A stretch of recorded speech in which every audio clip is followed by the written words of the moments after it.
I just want to say y'all need to leave him alone. That's not R.Kelly. Y'all, excuse how I'm looking, but first of all, this is the reason why people don't take us black women seriously. And when we're saying that we're being kidnapped, raped, and made to do things that are just inhumane to society, we are judged as black women because of people like you. I just want to say y'all need to leave him alone. That's not R.Kelly. First of all, what are you doing being 14 trying to meet R. Kelly? Is what I'm look. The whole time I was watching this docuseries, y'all, I had a whole bunch of questions. So what I did was I took my smart self and I just went and got the clips from the movie that confused me. And I put them all together and we gonna all figure this out today, okay? My name is Jerhonda Pace. When I started going to Robert's trial, I was 14 years old. My mom, she was like that working single mom, so it was very easy for me to skip school and go to his trial. This is what's wrong with these young girls these days. Always trying to be fast, trying to be grown, trying to get around their system. Oh, let me go do this and my mama won't find out. Look at you, done got yourself caught up in some bull stuff because you trying to be grown and do stuff behind your mama back. And now how your mama feel? I went to his trial because I was a super fan at the time, and the fact that it was a trial that was open to the public, I was excited to go. So this man is on trial for child pornography, having sex with minors, having sex with people your age, and you're excited to go to his trial? I got the chance to engage in conversations with him. So I would just say, hey, good morning, and he would speak back, and I would tell him, keep his head up. The same thing that I would say outside of the courthouse, and he would always thank me for my support. I went to his trial because I was a super fan at the time. I didn't believe he was guilty, and I didn't want to believe that he was guilty. That's what's wrong with females these days. Y'all don't ever want to believe what's sitting right in front of y'all. Everybody and they mama knew why R. Kelly was on trial and what he was on trial for and why he was on trial and what he was on trial for because it was out there. And so for you to just be like, you didn't care and you don't, girl, that's where you messed up at. That's how he seen you was weak and vulnerable, and that's how he knew he was gonna get you. I was a freshman in high school. He was old for me to like him, but I fell in love with his music. Robert's trial, his friend sent me a message and invited me to R. Kelly's party. I told you he knew you was weak. And in the middle of me texting him back, Rob, he actually called my phone. And he was telling me, he said, I remember you. And I said, well, what do you remember me from? He said, you came to my trial. Thank you for your support. I was shocked. I felt like I was on top of the world. And that's exactly how he wanted you to feel. He wanted you to feel like you was on top of the world, like you was the chosen one. That's how he gets you. Sitting through the trial, looking at the images, she still doesn't want to believe it because in her mind, and she was so young, this is the person that spoke to her through music. Just because he spoke to her through music does not mean anything. I mean, I understand where you're coming from because you speak in facts, but I'm saying that doesn't mean but because Brian McKnight makes good music and he speaks to me through his music, then I'm going to just submit myself to him and be his sex slave or be in his cult or allow for him to disrespect me or belittle me or demean me. He invited me back to his mansion in Olympia Fields, and he told me to bring a bathing suit. By this time, it was like a little bit after my 16th birthday. I did lie about my age and tell him that I was 19. I feel like in situations like that, when a woman tells a man, oh, I'm this age, instead of being truthful and letting him know that you're underage, then y'all should be getting in trouble just as much as them because you wanted it just as bad as he did. But you didn't think that he would mess with you if you told him that you was really 16, so you lied and said you was 19, and he still messed with you. But the whole moral of the story is that he's a pedophile. So even if you would have said that you was 16, he still would have messed with you. So what was the point in lying? When you talk to me, you're gonna call me daddy. I'm gonna need for y'all to rewind that part. I'm gonna duplicate it and put it on after this. But did y'all see what her face looked like when she said that he wanted her to call him daddy, and she said, When you talk to me, you're gonna call me daddy. Like, to me, y'all, it looked like she wanted that. Like, that excited her. Like, R. Kelly wants me to call him daddy. Like, she looked like she need a father figure in her life. Hell, maybe that was a good thing that happened to her. Because, look, you look like you ain't got no daddy or no home training. And I said, okay. And he said, okay, what? And I said, okay, daddy. And then I hung up the phone. And looking back on it, I was naive. Girl, you was a whole bunch more stuff than just naive, girl. You was, girl. When Rob invited me to his house, I was 16 years old. I was excited. I was like, oh my gosh, this is so unreal. I didn't tell anyone I was going to his house. Girl, your first mistake. What if he would have killed you? Then what? Don't nobody know where you at. Ain't nobody finna believe that you is really at R. Kelly house. Ain't nobody gonna know where you was. He could have raped you, killed you, and stuck you in a ditch, and wouldn't nobody have ever known. It was like a little secret. He was getting ready for a pre-listen party for his album Untitled. Been molested as well. He told me he was molested by an older guy in his neighborhood.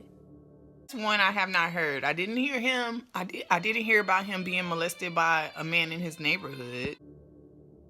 And one of the females that used to watch him was sexually abusing him. I did hear about that. He was, his brother R.Kelly had went on and did an interview with Tasha K, and he let Tasha K know that their older sister, Teresa, who was 16 at the time that she was molesting them, was touching Carrie himself and R. Kelly or whatever. But Carrie was like, he didn't like it. But R. Kelly, he said that he thought R. Kelly liked it because he used to brag about losing his virginity all the time. As well. And I feel like we had a connection because I told him I was sexually abused when I was 4, when I was 6, and when I was 8 years old. Damn, girl. 4, 6, and 8? Where was your mama at? She ain't never been around. Dang. What the? Like, okay, now I can kind of see why you had your ass outside of some man's child pornography trial talking about I'm a super fan. I get it now. And I felt like Rob confided in me, and I felt like I was confiding in him as well. At Rob's mansion, he had a jungle-themed pool, and he actually called it the safari pool. And they had a nice slide, and the water changed colors. It was blue, green, to go into the bathroom and to change it to my swimsuit. And when I came back out, I was just waiting by the pool. And when he showed up, he sat down and he told me to get up and start walking for him, as if you're modeling. So my question is, did that not ring any bells? It's just you and him outside by this pool, and he wants you to get up and walk like a model, and you're 16? Oh, but you told him you was 19, so now you got to play grown. So, okay, now when you walk up, I want you to remove a piece of your swimsuit. And I looked at him, and I said, you want me to take my swimsuit off? He said, No, nigga, don't be asking no questions now. You ain't been asking no questions, so don't ask no questions. Yes. He told me not to ask questions, just to do it. So I said, okay, well, this is R.Kelly, and he told me to take my swimsuit off, so that's what I'm going to do. That's what Sparkle said. She said that these young girls is impressionable, and they feel like it's R.Kelly. Stop playing with me. And then I removed my top, and he told me to remove my bottoms. And he grabbed me, and then we started kissing. And he started fondling my breast. And I stopped him, and I said, I'm a virgin. Do you think he care about that? He don't care about that. He do not care about that. If anything, that just made him even more excited. And he said, well, that's perfect. That means I get to train you, and I get to take your virginity. He came in, and he told me that it was time for him to take my virginity. We just had sex, with me bent over on the couch, and I told him it was a bit uncomfortable. But I just went with it. I was like, okay, whatever. It was painful. So I'm like, okay, maybe that's the way it's supposed to be. It wasn't extravagant. I wasn't like, oh, I lost my virginity. Like, this was so good. It was just, I guess I just lost my virginity.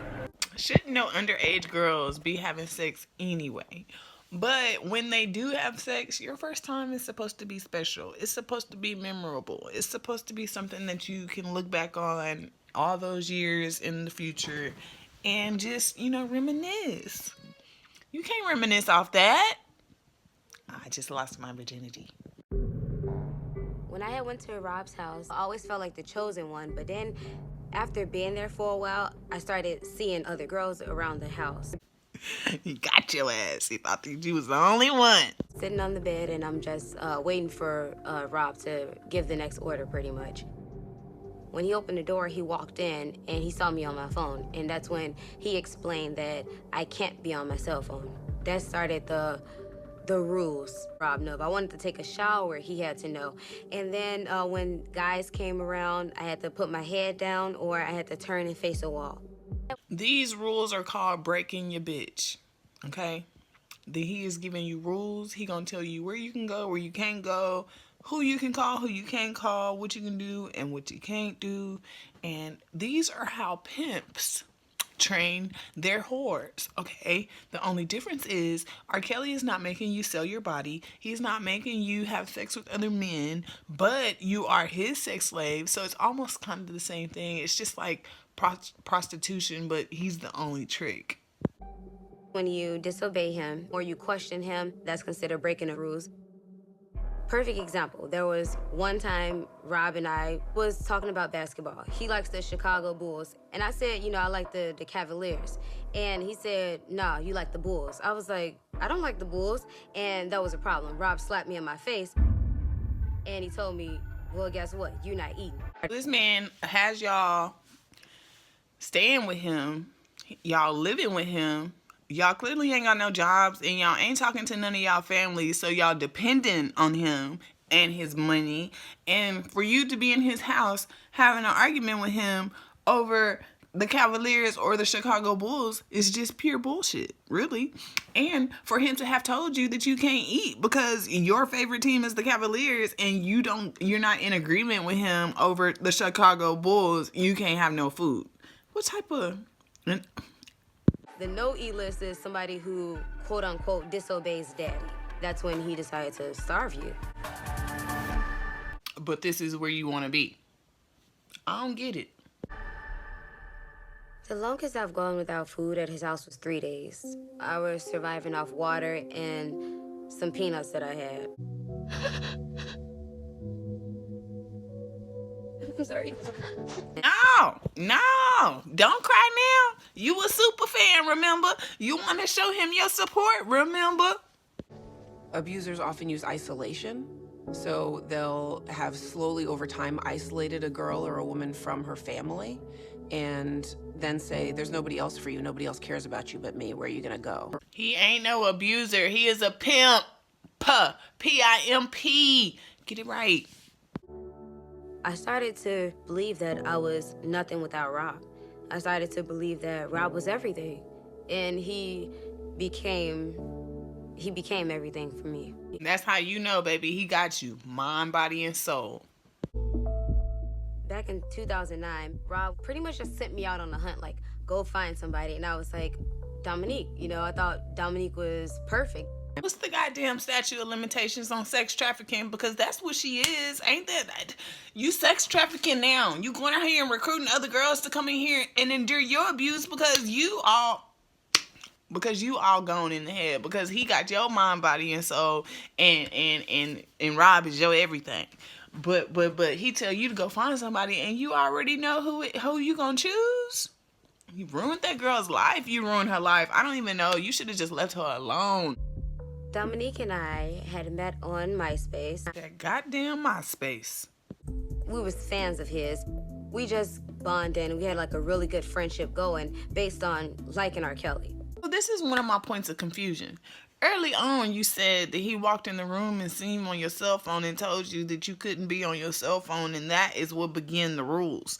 So tell me why now in 2009 you able to motherfucking be on the internet and have a MySpace page and be recruiting other fans who support and like R. Kelly too. I don't get it. So how do you have access to internet now? The girl Jerhonda started coming over like on the weekends and then during the week, and then they was like best friends. I'm thinking it's the movies. I'm thinking it's bowling, things that teenagers do. Michelle, girl, I understand where you're coming from, because as a mom myself, and even when I was younger, I used to tell my mama I'm going to the movies, but I would actually go to the movies, I wouldn't lie. But, as a parent now, being older, I understand what you're saying. Like, you're trying to give your daughter trust, you're trying to, trust her and hope that she is going to go do what she told you she's going to go do, and you don't want to be one of those overprotective mothers and try to keep your child from doing everything under the sun to the point where they sneak behind your back and go do it anyway. I totally get it, girl. I thought she was fine. She went on prom. She got a job. She was doing what she was supposed to do as a teenager. She had a girlfriend that called me. Whoever this girlfriend was of Dominique's that called her mama to tell her this is a real nigga. That's a real friend. That is a real friend, okay? That's who you want to have in your circle. Not Jerhonda. Your mama done named you after a goddamn Honda. Not Jerhonda, who want to be going on MySpace, meeting other R.Kelly fans and sex trafficking them into a sex cult. Michelle Kramer is my motherfucking nigga. Yeah, she was like, girl, what you say? Bitch, what? Say that one more time. And we ended up moving to the north side of Chicago. I went to Capital College for medical billing and coding, and she went for dental assistant. And then all of a sudden, she came home and said, I haven't been telling you the truth. I have still been seeing them. What can I do? She's grown. This is every mother's breaking point. Like, when your child is already 18, there's nothing that you can do. You can't do nothing. If they don't want to leave, if they don't want to come home, there's nothing that you can do as a parent besides beg them. Because as an adult, you're an adult now. Can't nobody tell you what to do. So I get it. I had to make the hardest choice. Go against her. Give her my blessing. All I could do was pray and hope one day that she just wake up and just come home. My only daughter. That's your only daughter? That's the only child you have? Oh, yeah. I would have went to war for mine. What you talking about? I was with R.Kelly for 6 months when I was 16 years old. Rob always kept us separated. I felt like a prisoner. It's like I didn't have anyone to talk to. It was just me. I went into a depression. I was mentally drained because he would break me down, then build me up, then make me feel like again and do it all over again. It would really manipulate my mind. And Rob slapped me and he choked me until I blacked out. He was about 6 feet tall and he lifted me up and I was like eye level with him. And then I remember just blacking out and I hit the floor. You done went through all of this with this man and all he had to do was choke you and make you pass out. And then you talking about you didn't have enough. That was the straw that broke the camel's back, and that's why I had to walk away. So, bitch, you mean to tell me you done went to this man's trial at 14 years old, finally hooked up with him at 16, lied to him, told him you was 19, you let him take your virginity, then you recruiting hoes into his household, and then as soon as you get tired of him beating your ass up, you gonna leave? What about Dominique? Oh! After that incident happened between us, I powered my phone off and I left and I never looked back. Knowing that Dominique is still in the house, it's very painful to know that she's still experiencing all of those things that she was experiencing when I was there. God, Jerhonda, what did you think was going to happen? Tell me that. What did you think was going to happen? Dumbass. She just deserved better, and I don't want her to be there anymore.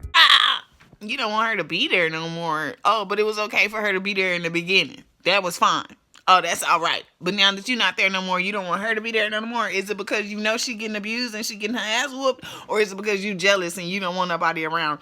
Rob. She should have a better life. Better life? Bitch, she should have a better motherfucking friend. The fuck? You're not even worthy of calling her no friend. Do you know of anyone who's ever tried to free any of the girls, to help them get out of the house? Can you say who the girl is? There was a staff member who tried to help Dominique. It was a situation where Dominique expressed how she was being mistreated. To Robert, Dominique is like the rebellious one. She stays in trouble. Yes, Dominique, girl, get that nigga run for his money. Yes, because Dominique don't sound like no weak-minded ass bitch. She sound like she know what she want and what she gonna get. And yeah, she might be there enduring all of that, but she giving that nigga hell. To him, she's a little tomboyish, and Robert plays on that. He has molded her into the boy he wants her to be. R.Kelly wasn't molding her into the boy he wanted her to be. R.Kelly was trying to break her spirit. So he's had her shave all her hair off, and she carries herself like a boy. He's even had her dress in boy clothes and paint the beard and the mustache on to look like a boy. So he treats her like his boy toy. So y'all, Lisa Van Allen had went on a TV show and did an interview, and she was talking into like more detail about the whole R. Kelly situation. And she had told them on there that R. Kelly likes penetration. He likes having, being penetrated or whatever. Not by a man, but by a woman, maybe they got a strap or something like that. So when that man had said that R. Kelly was making Dominique like change her appearance as far as like making her look more like a boy, I felt like that was his reasoning, and like that was his way of trying to have a boy to penetrate him. And I'm thinking that maybe Dominique was doing most of the penetrating if she was the only one in the house who was the boy toy. He's keeping a household of... And I know she's there. My plan is just to go into the hotel and just... He does make the girls write statements with false accusations against themselves, either saying that they've stole something from him, or that their parents have stole something from him, or even that the parents tried to bribe him.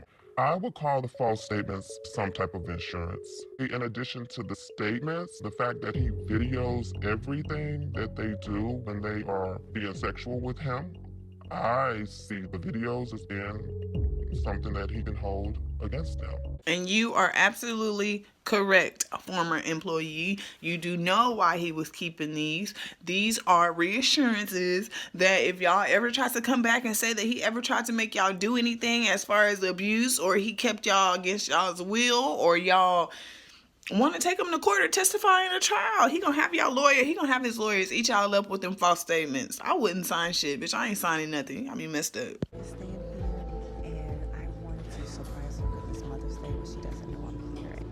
Just have her come down and just tell us to package down here. Y'all, when I was watching the Docuseries and I seen this part, Michelle Kramer was up there at the front desk lying to them. Yeah, it is Mother's Day and she don't know you here, and it is a surprise. But no. But she got in the dodo. She made some shit happen. And I have more respect for Michelle Kramer at the end of the day, because everybody else's parents, Jocelyn and Osriel, y'all ain't even going through half of the links that Michelle Kramer went through to make sure Dominique came home. And in the end, it was all worth it because she got her baby back. And y'all still sitting over here having interviews with people about Jocelyn and Osriel, but y'all don't want to go through with Michelle Kramer, you get Mother of the Year award. You're welcome. The last name is Gardner.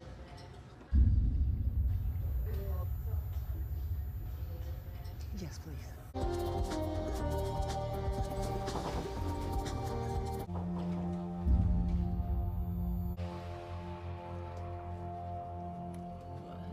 Y'all, did y'all hear her? She was like, what?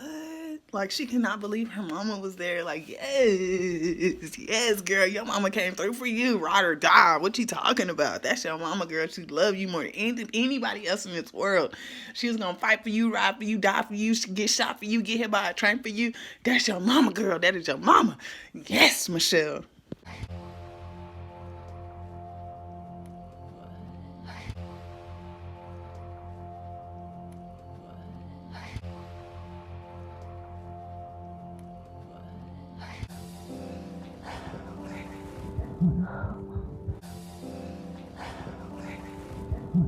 Was gold.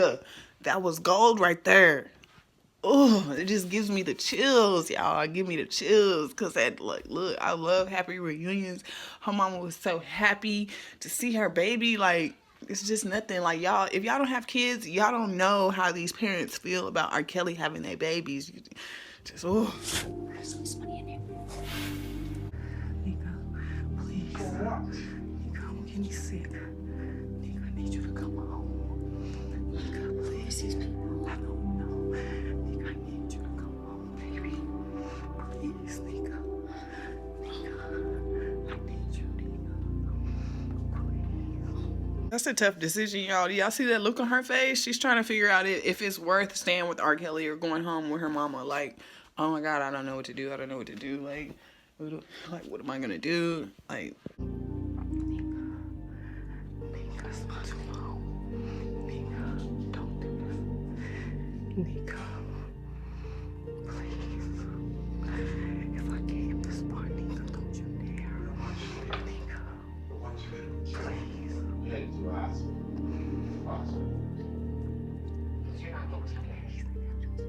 that's what I'm talking about. All of y'all were in LA doing this Lifetime documentary, and Michelle Kramer had enough time in her day to go find her child, because the only reason she knew that Dominique was at that hotel was because Joycelyn and Dominique did the TMZ interview where they seen them shopping alone in LA.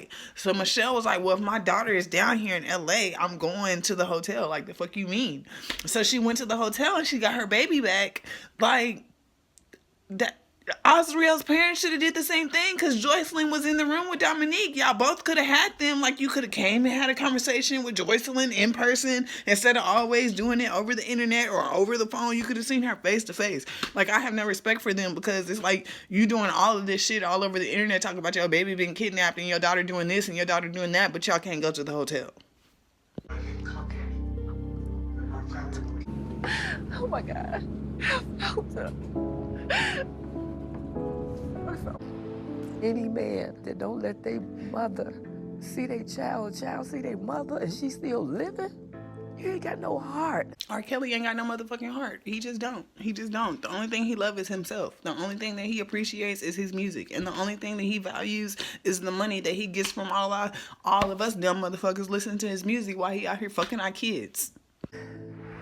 I saw my daughter. I hugged my daughter. I kissed. And this is where Michelle had made a phone call to John Jalen Savage, which is Joycelyn's mom, and was telling Joycelyn's mom, like, hey, I seen my daughter, I hugged my daughter, I kissed my daughter, like, basically telling her, like, bitch, you should have followed along. You should have been Timothy tagging along, because your daughter is in that room too. Like, that's what she was on the phone telling her, is that Joycelyn's here and Joycelyn's up in the room.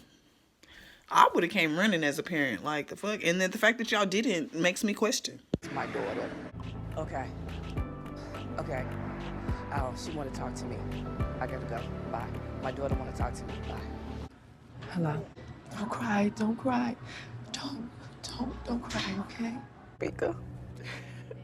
Don't cry. Please, just come home. She cried like a little girl just hurting for her mommy. Y'all, I promise I was crying during this part. I ain't gonna let y'all see me cry, but this part really jerked my heart. Like, it really had me in my emotions, because don't nobody know how that feel. And then Michelle's like that Dominique stayed with R. Kelly for 9 years on and off. Like, that's a long time. That's almost a decade of going through this shit. Like, I could just imagine, man. It's just like, I bet you she did want her mama. She tired. I bet you she is. I feel like she was happy to see you. I said, baby, how can I come back, please? And she said, yes, Mama, come back at 6. 6. I'm about to go meet my daughter. Well, she said go at 6, but I'm going to go now.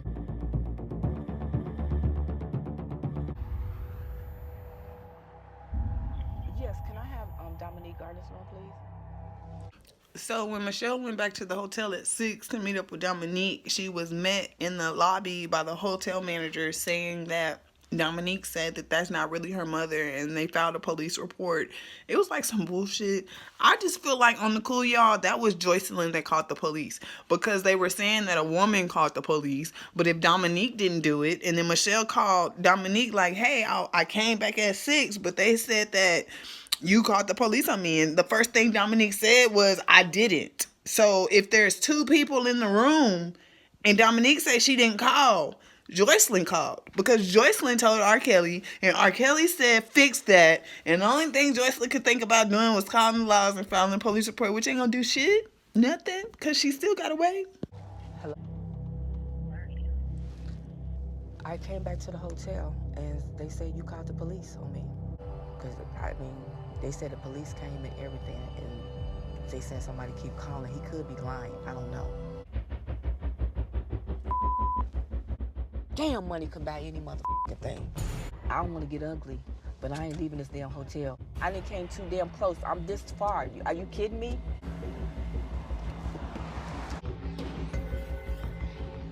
Y'all, Michelle already knew it was some shit in the game. She already knew it. I didn't came too far for all of this, and I'm finna to go get my baby. Hey, so Nika called me back, and I said, Nika, I'm in the bathroom. So she said, okay. So I'm just sitting here. It's a stool in the bathroom.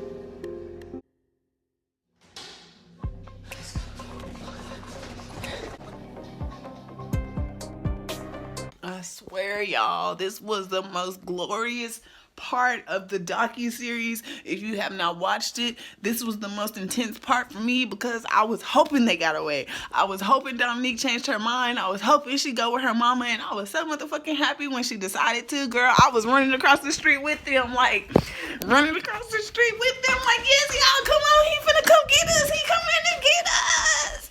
That's how I was feeling. I was so happy. She gave me with a book bag, a wife beater, some shorts, and some flip-flops with some socks on and a backpack, and that's all she had. And we ran out of there like the master was coming for her. So y'all, while I was putting this video together and getting it all ready for you guys, I had ran across a recording where Michelle Kramer was going the hell off on Jerhonda, okay? She has some shit to say to Jerhonda, okay? But I was able to include this clip in for y'all, and I just want to let y'all know that Michelle Kramer is a beast, man. Look, I want her to be my mama. Not really, because I love my mama. But look, I want her to be my mama, girl, because look, she be fighting for her. She go above and beyond for her child. And that is how it is supposed to be. And that is the reason R.Kelly chooses these weak-minded girls over these strong-minded girls. And they choose these girls who have no families or support systems. You fucked up when you had Jerhonda recruit Dominique, because she did it wrong. She didn't find no weak-minded individual. She found a strong-minded individual, and she found somebody whose mama don't motherfucking play. As much as I trusted your motherfucking ass, you do this to me. This is my motherfucking daughter. This ain't your motherfucking best friend. She ain't never been your best friend. She ain't gonna never be your fucking best friend. I cannot fucking believe you. I keep trying to tell you, Jerhonda, I'm the wrong motherfucker to fuck with. I've been there, listened to your motherfucking ass, and then you put that bullshit on motherfucking social media, and then you let the fucking savages. Yeah, I heard about the motherfuckers too. So apparently you've been talking to their motherfucking ass, because I heard you have. So guess what? You go get some motherfucking papers in the motherfucking mail, better motherfucking share, because I'm suing your motherfucking ass for this bullshit. Don't ever in your motherfucking life call my motherfucking phone again. I hope you get some motherfucking help between you and motherfucking Joseph and your beautiful kids. That guess what? You gonna be real fucked up, and they gonna be fucked up too.